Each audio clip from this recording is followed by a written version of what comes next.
Hello everyone, welcome once again to my DIY project video.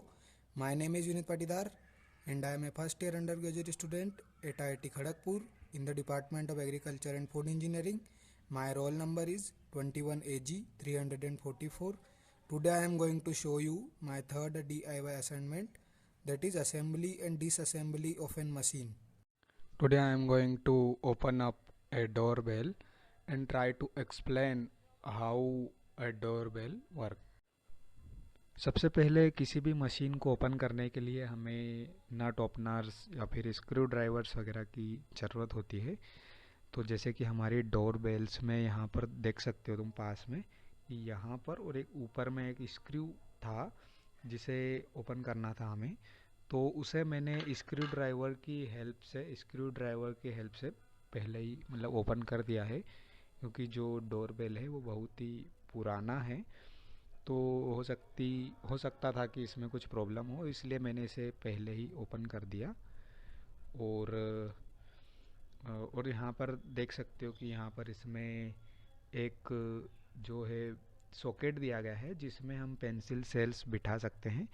और यहाँ पर जो एक मतलब छेद बोल सकते हैं या फिर एक होल है जिसमें से दो वायर्स बाहर की साइड पे निकले हुए होते हैं। और इन्हीं वायर्स की हेल्प से जब हम डोर के पास जो बटन लगा हुआ होता है उसे दबाते हैं तो हमारा जो डोरबेल होता है वो चालू हो जाता है। और वो कैसे होता है, जैसे हम जब डोरबेल में जब मतलब जो बाहर पे बटन लगा होता है उसे दबाते हैं तो क्या होता है, इन दोनों वायर्स का कनेक्शन हो जाता है और सर्किट कंप्लीट हो जाता है, जिससे कि हमारा डोरबेल चलने लगता है और साउंड क्रिएट करने लगता है। अब मैं आपको दिखाना चाहता हूँ कि जो हमारा डोरबेल है वो एक वर्किंग कंडीशन में है। तो सबसे पहले मुझे इसका सर्किट कंप्लीट करने दो, क्योंकि पूरा ये टूटा हुआ है तो इसका सर्किट कंप्लीट करना मतलब अपने मैनुअली करना पड़ेगा अच्छे से सब कुछ।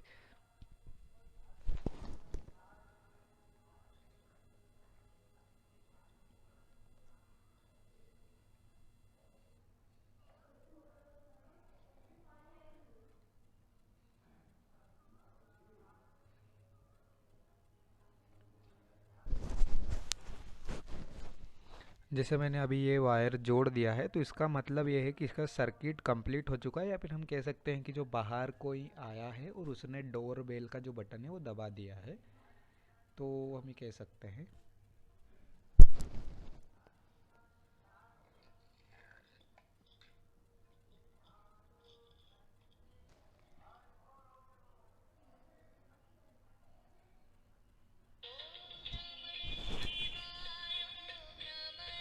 तुम देख सकते हो कि हमारा डोर बेल है वो चल चुका है और एक अच्छा मधुर सा भजन चल रहा है उसमें। तो तुम देख सकते हो कि हमारा डोर बेल चल रहा है। अब हम इसके कंपोनेंट्स को समझेंगे कि इसके सर्किट में एक्चुअली कौन कौन से कंपोनेंट्स यूज़ किए गए हैं और उनका जो और वो क्या काम करते हैं इसमें, वो हम देखेंगे।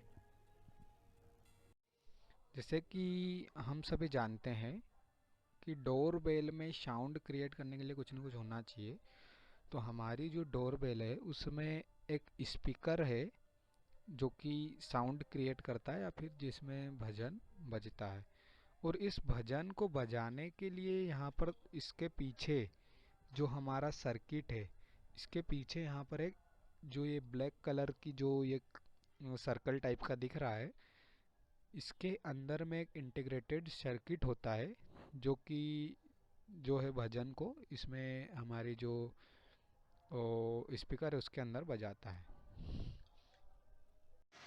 अब मैं आपको बताऊंगा कि हमारे सर्किट में कौन कौन से कंपोनेंट्स यूज़ किए गए हैं जो कि हम फिजिक्स में बेसिकली पढ़ते हैं, like capacitor, inductor and resistors, diode and transistor etcetera etcetera. So चलो देखते हैं।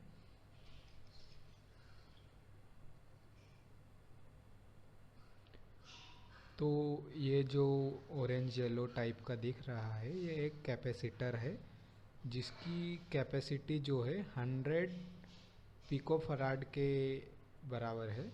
और अगेन यहाँ पर एक और कैपेसिटर है जिसकी कैपेसिटी भी सेम है 100 पिकोफराड। एंड यहाँ पर एक सिलेंडर टाइप का कुछ है और ये भी एक कैपेसिटर है, सिलेंड्रिकल कैपेसिटर है, जिसकी कैपेसिटी जो है वो 10 माइक्रोफराड है। और यहाँ पर अगेन एक ब्लैक टाइप का जो वो कंपोनेंट दिख रहा है, ये जो है हमारा ये ट्रांजिस्टर है, जिसके बेसिकली 3 लेग्स होते हैं, यहाँ पर देख सकते हो, जिसमें एक इमीटर होता है, एक बेस होता है और एक कलेक्टर होता है हमारा। और अगेन यहाँ पर हमारे रेजिस्टर्स है जिनकी जो वैल्यूज़ है ओम में वो डिफरेंट है, बिकॉज़ यहाँ पर जो कलर कोडिंग है उनकी वो डिफरेंट है। और यहाँ पर हमारा एक डायोड भी लगा हुआ है। बेसिकली हम कह सकते हैं कि हमारे सर्किट में 2 प्रकार के कंपोनेंट्स लगे हुए हैं। First is unilateral and second one is bilateral. So unilateral means जो करंट को एक ही दिशा में फ्लो होने देते हैं, और बाइलेटरल मीन्स जिनमें करंट जो है वो दोनों दिशाओं में फ्लो हो सकता है। जैसे यूनिलेटरल का एक मोस्ट फेमस एग्जांपल जो होता है हमारा डायोड होता है। एंड बाइलेटरल के कुछ एग्जांपल्स हमारा capacitor and inductor and resistor, जो कि हमारे सर्किट में लगे हुए हैं। जैसे यहाँ पर जो ये है, ये हमारा डायोड है जो कि एक यूनिलेटरल एलिमेंट होता है, एंड रेजिस्टर एंड कैपेसिटर्स। मैंने डोरबेल को असेंबल कर दिया है और अब हम देखेंगे कि हमारा डोरबेल सही से चल रहा है या नहीं। आप देख सकते हो कि हमारा डोरबेल सही से काम कर रहा है।